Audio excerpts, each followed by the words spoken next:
that he thinks the whole act shouldn't exist, that he believes that there should be no federal intervention whatsoever, ever in any redistricting case. And he did this. But he didn't stop there, Barbara. He didn't stop there. Not only did he go after that there shouldn't be the federal government, that the Supreme Court shouldn't do what they have been appointed to do in protecting voters throughout the country, but he went beyond that in his dissent, because he's going as far as to say that he now wants to go revisit Brown versus Board of Education. He now wants to go revisit Griswold, dealing with there he goes again. With all the type of care for prophylactics and everything else. All of that stuff. So they're trying to put all of this back on the table, Barbara. So when we think of Dr. Robinson and all that he had gained in the civil rights movement and the court system and the use of the courts, we're seeing all of that being rolled back.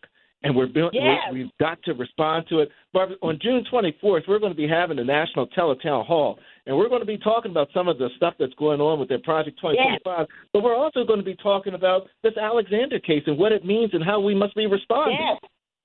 Yes. And folks, don't ever, when you hear something that's horrific, don't ever sit back and say, oh, well, shrug your shoulders, look defeated. No, we fight back.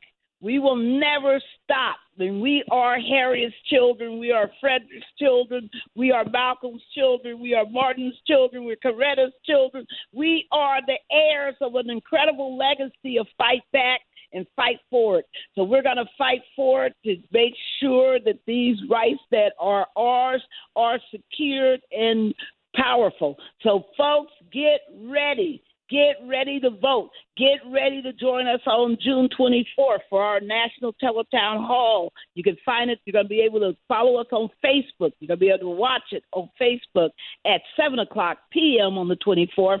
Also, get ready to join us and so many others on June 19th, as we will be, celebrating Juneteenth and our right to vote. And then on July 17th, the Transformative Justice Coalition, Black Voters Matters, the Public Citizen, DFAD, Democratic,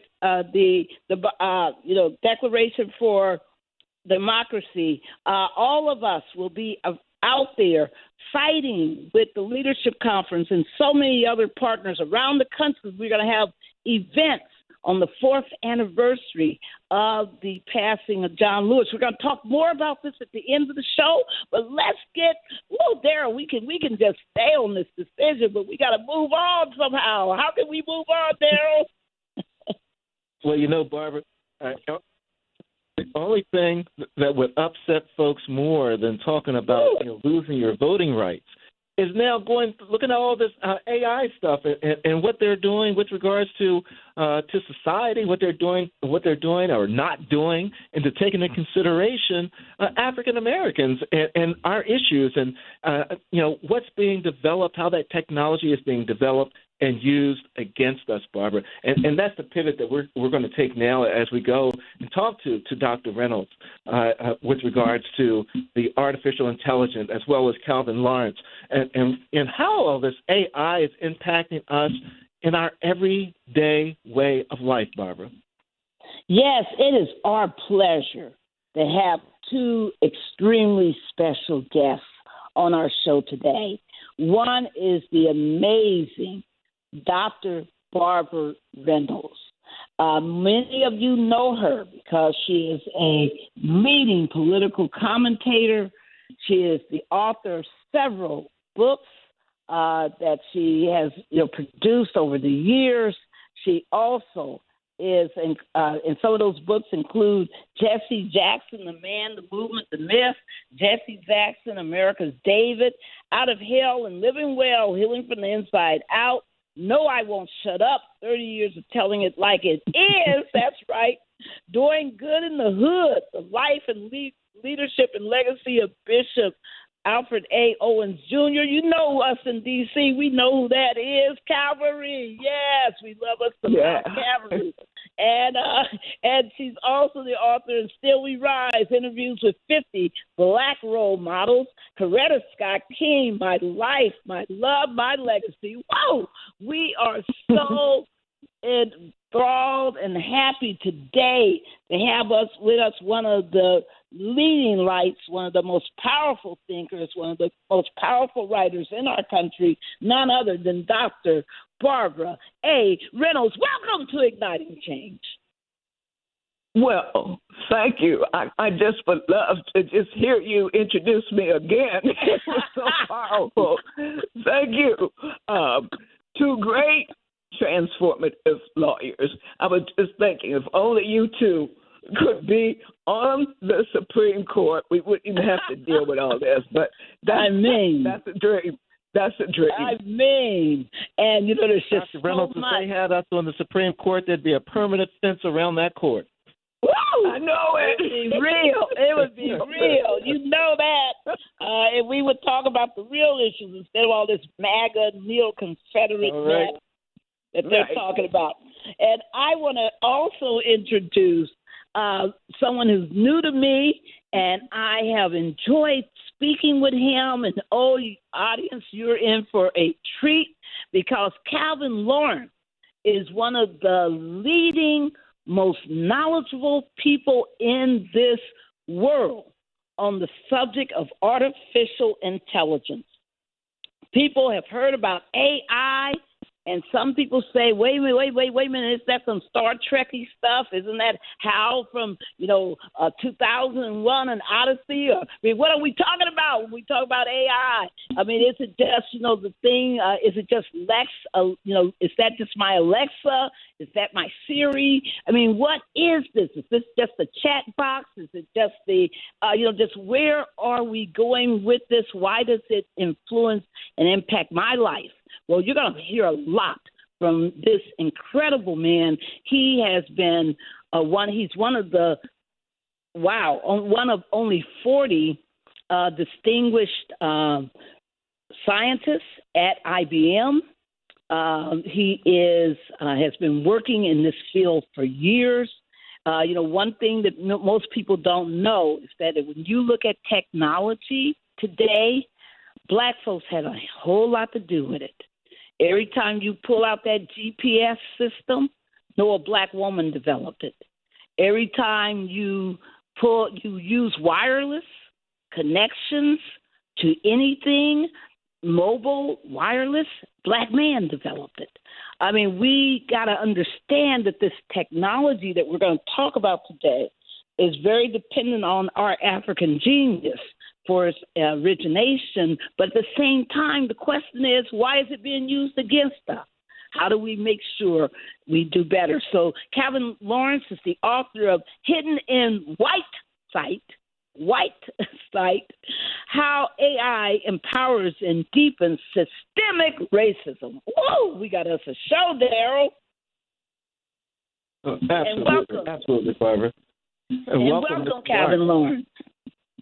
Well, I thank you. I feel privileged just sitting here listening to the conversation. Therefore, up to this point, and Dr. Barbara Reynolds, I've been friends with her for about a little over a year now, but we have become best of friends. So I thank you. I feel blessed every time I'm in her presence, and likewise with you.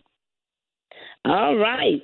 Well, this this show is a very special show because usually we're talking about, other issues, but this one we got to talk about today, folks. Open up your minds, listen, take notes because you're going to hear thoughts that you're not accustomed to hearing on radio shows because we don't talk enough about the impact of technology. We don't talk enough about what does it mean to have a racist technology or the technology being used racially to disadvantage us. We don't talk enough about how do we inject ourselves into the future of this technology. We don't talk enough about what does it mean to not have God or faith or any religious oversight or any regulation, even at the technical level of this technology. So there's a lot to talk about. So Dr. Barbara Reynolds, can you tell us why you wrote the amazing book that I've had the joy of reading cover to cover?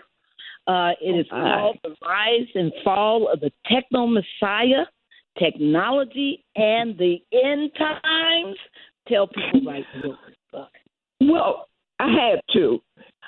It was in prayer time, and it was a normal day, and I didn't expect this, but I felt God saying to me that technology was causing him pain and creating robots and substituting the artificial for the authentic humans that he created was giving him pain. And he said, I want you to defend me. And I pushed back. I said, Lord, now I know you're perfect, but I think you're making a mistake. I don't know anything about the subject. But I still felt that I had to get started. So I went out to Silicon Valley to just try to figure out what was that. That's what most of the technology is invented and comes to us. And the first thing I came across was a handout that said Google is perfect. Google is everywhere. Google is all powerful. And Google is God. And that really shook me. It shook me. And then I went up and stood on the top of Apple's balcony. Their campus. And they had telescopes up there that was looking out into the cosmos. But then I turned that telescope around, and I saw hundreds and hundreds of people sleeping in the street. I said, wait a minute. In the street. Where something's wrong here, that they can see thousands of miles, millions of miles away, and can't see what's on the street. And so I was talking to Dr. Denise King because I wrote her mother's biography. And I told her I was troubled by this. And she said, Barbara, my father tried to get people to understand what technology was without God and the ethics that come with it in 1965. So go ahead and you'll know that you're walking in the footsteps of my father. And so there's one more thing. There was a sermon he even gave about it. And then I found out 150 scientists had written an open letter saying that technology and the new tools were something that they could not control. And it was very possible that they would go rogue, which was what Dr. King said, that it was afraid they were making a Frankenstein existence. And this is why I got into it. It's a warning. It's an emergency situation that we have to understand and understand how it controls us, because it is really on the verge of controlling us. Wow. And you start your book very, very powerfully with this allegory where you go into the church of the Techno Messiah. And that church, I guess, is a warning to all of us about worshiping things, right? And I love how your book starts off by pointing out that since the creation of mankind, of humankind, that there's been this focus on trying to create artificial intelligence, trying to create some kind of robotic instrument to do our bidding, to be our entertainment, to work for us. And you go through, all the, the Greek mythology. You go through all the various, presidents in the past, from Leonardo da Vinci, from even back to the Iliad, and you just lay out this history from the story of Prometheus, all of these issues about human intelligence. And I could admit, you guys could laugh at me, but I have, of course, I have all these Apple products, and I had never really associated the bite out of the apple with the Garden of Eden. I had just missed it. I just said, hey, that's a cute little image. But there's so much that you bring to